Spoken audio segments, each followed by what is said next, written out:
নমস্কার বন্ধুরা, মিষ্টু রান্নাঘরে তোমাদের স্বাগত জানিয়ে শুরু করছি আমার আজকের রেসিপি। আমার আজকের রেসিপি হলো ডিম দিয়ে কাঁচা কলার কোপ্তা কারি। এর জন্য আমি এখানে কাঁচা কলা আর আলু নিয়ে নিয়েছি। প্রথমে আমি কুকারের মধ্যে কাঁচা কলাগুলি আর আলুগুলি সেদ্ধ করে নেব। এখানে আমি 3টে কাঁচা কলা নিয়েছি আর 2টো বড় সাইজের আলু নিয়েছি। এখন আমি কাঁচা কলা আর আলু সেদ্ধ করার জন্য কুকারে দিয়ে দিলাম অল্প পরিমাণ জল দেওয়ার পর কুকারের ঢাকনাটা লাগিয়ে তারপর কাঁচা কলাগুলি সেদ্ধ করে নেব। আমি এই ডিম দিয়ে কাঁচা কলার কোপ্তা কারিটা কীভাবে করছি তা দেখার জন্য তোমরা পুরো ভিডিওটা দেখতে থাকো। আশা করি তোমাদের ভালো লাগবে। কাঁচা কলা আর আলুগুলি সেদ্ধ করা হয়ে গেছে। কাঁচা কলা আর আলু প্লেটে নামিয়ে নিয়েছি। কাঁচা কলা আলু প্লেটে নামানো হয়ে যাওয়ার পর এখন আমি প্রথমেই কাঁচা কলার খোসাগুলি ছাড়িয়ে নেব। আমি এই ডিম দিয়ে যে কাঁচা কলার কোপ্তা কারিটা করব, তোমরা তা পুরো ভিডিওটা দেখতে থাকো। ভিডিওটা সামান্য বড় হয়ে যাবে, কিন্তু ভিডিওটা যদি পুরোপুরি না দেখো তাহলে বুঝতে পারবে না যে ডিম দিয়ে কাঁচা কলার কোপ্তা কারিটা কীভাবে বানাচ্ছি। কাঁচা কলার খোসাগুলি আমার ছাড়ানো হয়ে গেছে। এখন আমি এই কাঁচা কলাগুলি একটা বাটিতে নিয়ে নেব। কাঁচা কলাগুলি বাটিতে নেওয়ার পর এখন আমি কাঁচা কলাগুলি ঠান্ডা হয়ে যাওয়ার পর কাঁচা কলাগুলি হাত দিয়ে চটকে নেব। কাঁচা কলাগুলি হাত দিয়ে চটকে নেওয়ার পর এখন আমি এর মধ্যে দিয়ে দেব পরিমাণ মতন হলুদ, পরিমাণ মতন নুন। কাঁচা কলাগুলি আমার চটকানো হয়ে গেছে। এখন আমি এর মধ্যে নুন হলুদ দিয়ে দিচ্ছি। প্রথমে আমি এখানে 1/2 চামচ হলুদ দিয়ে দিলাম, তারপর এর মধ্যে দিয়ে দেব 1/2 চামচ নুন হলুদ দেওয়ার পর এখন আমি এর মধ্যে দিয়ে দিচ্ছি কোচানো কাঁচা লঙ্কা দেওয়ার পর দিয়ে দিলাম একটা পেঁয়াজ কুচি। সব কিছু দেওয়ার পর এখন আমি নুন হলুদ পেঁয়াজ লঙ্কা সবগুলি এই কাঁচা কলার সাথে খুব ভালোভাবে মিশিয়ে নেব। নুন হলুদ পেঁয়াজ লঙ্কা মেখে ভালোভাবে মিশিয়ে নেওয়ার পর এখন আমি এর মধ্যে ডিম ভেঙে দিচ্ছি। এখানে আমি 3টে কাঁচা কলা নিয়েছি, এই জন্য এখানে আমি 3টে ডিম দেব। তোমরা যতটা কাঁচা কলা নেবে ততটা ডিম ভেঙে দেবে। 3টে ডিম ভাঙার পর এখন আমি কাঁচা কলার সাথে ডিমটা খুব ভালোভাবে মেখে নিচ্ছি। ডিমটা কাঁচা কলার সাথে খুব ভালোভাবে মেখে নিতে হবে যাতে পুরোপুরি মিশে যায় কাঁচা কলার সাথে। আমার মাখা হয়ে গেছে। এদিকে আমি সেদ্ধ করে রাখা আলুগুলির খোসা ছাড়িয়ে নিয়ে তারপর এই আলুগুলি ছোট ছোট টুকরো করে নেব। সেদ্ধ করে রাখা আলুগুলির খোসা ছাড়ানো হয়ে গেছে। এখন আমি এই আলুগুলি ছোট ছোট টুকরো করে নেব। আলুগুলির ছোট ছোট টুকরো করে নেওয়ার পর এখন আমি রান্নাটা বসিয়ে দেব। আলুগুলি কাটা হয়ে গেছে। এদিকে আমি গ্যাসে একটা কড়াই বসিয়ে দিয়েছি, দিয়ে দিলাম সাদা তেল। তেলটা গরম হয়ে যাওয়ার পর এখন আমি এই কাঁচা কলা ডিম দিয়ে যে মেখেছি সেটা দিয়ে ছোট ছোট বড়া করে নেব। এখন আমি সবগুলি ছোট ছোট বড়ার আকারে তেলের মধ্যে দিয়ে দিচ্ছি।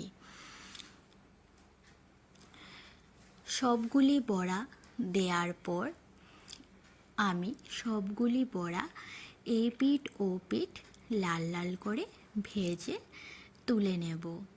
বড়াগুলি ভাজার সময় গ্যাসের আঁচটা মিডিয়ামে রেখে তারপর বড়াগুলি ভেজে নিতে হবে। বড়াগুলি ভাজা হয়ে গেছে। এখন আমি সবগুলি বড়া প্লেটে নিয়ে নিচ্ছি। এই বড়াগুলি প্লেটে নামিয়ে নেওয়ার পর এখন আমি বাকি বড়াগুলি ভেজে নেব। বাকি বড়াগুলি ভাজার জন্য এখন আমি বাকি বড়াগুলি তেলের মধ্যে দিয়ে দিচ্ছি। এই বড়াগুলিও আমি আগের মতন এপিট ওপিট উল্টে লাল লাল করে ভেজে তারপর নামিয়ে নেব। বড়াগুলি আমার হয়ে গেছে, এখন আমি বড়াগুলি নামিয়ে নেব। বড়াগুলি নামিয়ে নেওয়ার পর এখন আমি এই তেলের মধ্যে আরও কিছু পরিমাণ তেল দিয়ে দেব। তেল দেওয়ার পর তেলটা গরম হয়ে যাওয়ার পর এখন আমি সেদ্ধ করে রাখা আলুগুলি ভেজে নেব। আলুগুলি ভাজার জন্য আলুর মধ্যে এখন আমি নুন হলুদ দিয়ে দিচ্ছি।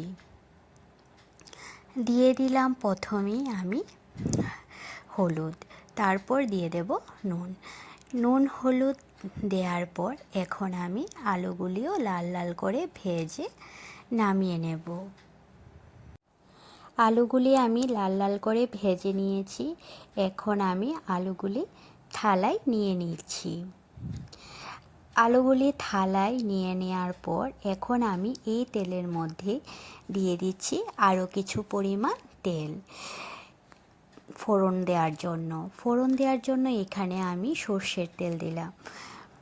তেলটা গরম হয়ে যাওয়ার পর এখন আমি তেলের মধ্যে দিয়ে দিচ্ছি দুটো শুকনো লঙ্কা, তেজপাতা আর কোচানো পেঁয়াজ। পেঁয়াজগুলি হালকা ভেজে নেওয়ার পর এখন আমি এর মধ্যে একে একে সব মশলা দিয়ে দেব। পেঁয়াজগুলি আমার ভাজা হয়ে গেছে, এখন আমি এর মধ্যে দিয়ে দিচ্ছি 1.5 চামচ জিরে আর ধনে বাটা। এখানে আমি জিরে আর ধনে বাটা একসাথে বেটে নিয়েছি। জিরে ধনে বাটা দেওয়ার পর এখন আমি দিয়ে দিচ্ছি 1 চামচ আদা বাটা। তারপর দিয়ে দেব ঝালের জন্য 1 চামচ থেকে একটু বেশি কাঁচা লঙ্কা বাটা। এখানে আমি প্রায় 1.5 চামচের মতন কাঁচা লঙ্কা বাটা দিয়েছি। ঝালটা তোমরা তোমাদের পছন্দ মতন দিতে পারো। আর দিয়ে দিলাম 1/2 চামচ রসুন বাটা। কালারের জন্য এখানে দিয়ে দিচ্ছি 1 চামচ কাশ্মীরি লঙ্কার গুঁড়ো। সব মশলা দেওয়ার পর এখন আমি মশলাটা ভালোভাবে কষিয়ে নেব। মশলা থেকে যখন তেল ছাড়বে তখন আমি ভেজে রাখা আলুগুলি দিয়ে দেব। মশলাটা আমার কষানো হয়ে গেছে, এখন আমি এর মধ্যে দিয়ে দিচ্ছি ভেজে রাখা আলুগুলি।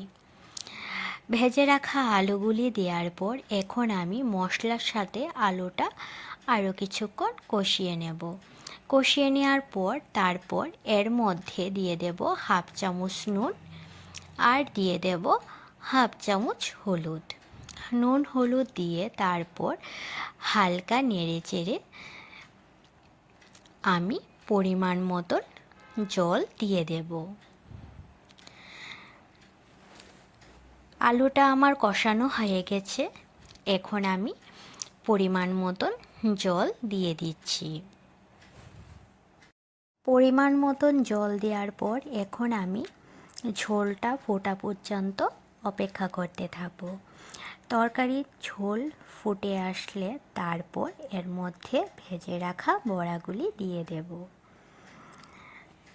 ঝোলটা আমার ফুটে এসেছে, এখন আমি বড়াগুলি দিয়ে দিচ্ছি। বড়াগুলি দেওয়ার পর গ্যাসের আঁচটা মিডিয়ামে রেখে আর 3-4 মিনিটের মতন রান্না করলে আমার রান্নাটা হয়ে যাবে। রান্নাটা আমার প্রায় হয়ে এসেছে, এখন আমি এর মধ্যে দিয়ে দিচ্ছি গরম মশলা বাটা। এখন আমি রান্নাটা নামিয়ে নেব। আমার এই রেসিপিটি তোমাদের কাছে কেমন লেগেছে তোমরা অবশ্যই জানাবে, আর ভালো লাগলে লাইক আর সাবস্ক্রাইব করে দিও।